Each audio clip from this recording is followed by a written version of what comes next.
here come the midshipmen of Navy from Annapolis.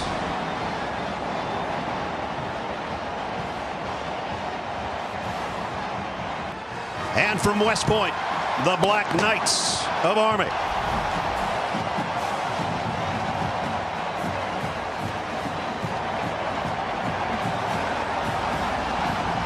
And the Chinook and Apache helicopters out with their team.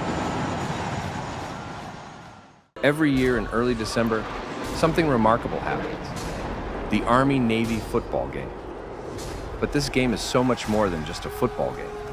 It's a battle for pride, and a moment that holds the weight of over a century of tradition, service, and sacrifice. It's a rivalry unlike any other, and one that deserves a closer look. So, let's dive into the history of the Army-Navy game and explore the symbolism and tradition that makes it a must-watch event.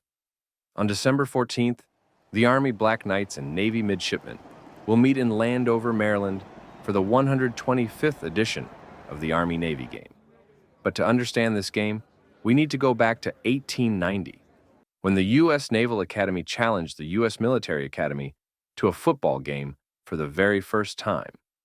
The U.S. Naval Academy had just formed a team, and they needed to prove they were the toughest. Army hadn't even fielded a team yet.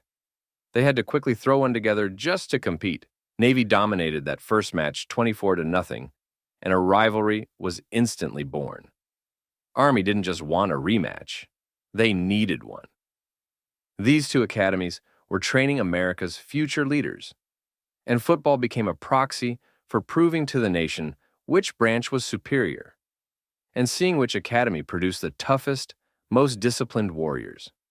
By the 1920s, the Army-Navy game had become a national spectacle. Cities like Philadelphia began hosting the game, making it a neutral ground.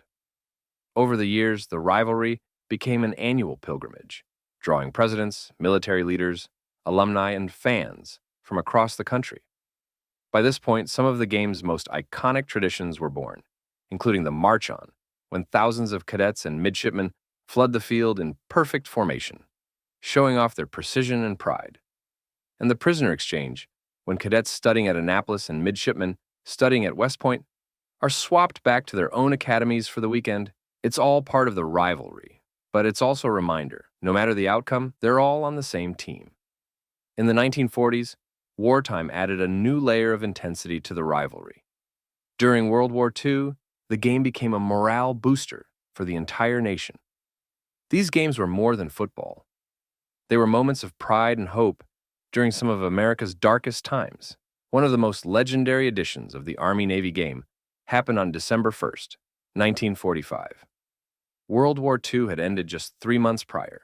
Both Army and Navy were undefeated, and they had drawn a crowd of over 100,000 fans, including President Truman, for the very first Army-Navy game to be televised.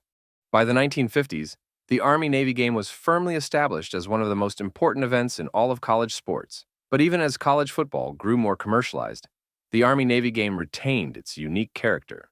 Unlike other programs where players are laser-focused on graduating to the NFL, Academy players are working towards graduating into military service and serving their country. One of the most iconic Army-Navy games happened in 1963, just weeks after President John F. Kennedy was assassinated. At the time, there was serious debate. Should the game even happen? But ultimately, it went forward, and Kennedy's absence loomed large. For many, that game wasn't about football. It was about unity. A grieving nation needed something to hold on to, and the Army-Navy game gave them that, just like it did after the September 11th attacks and other moments of national mourning. Since then, this game has stood as a reminder of what connects us. The rivalry is intense, but at its core, the Army-Navy game is about shared sacrifice. Today, as college football is dominated by massive NIL and media deals, the Army-Navy game feels like a time capsule.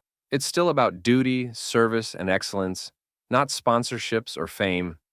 Heading into this year's matchup, Navy leads the rivalry with 62 wins to Army's 55, with 7 ties.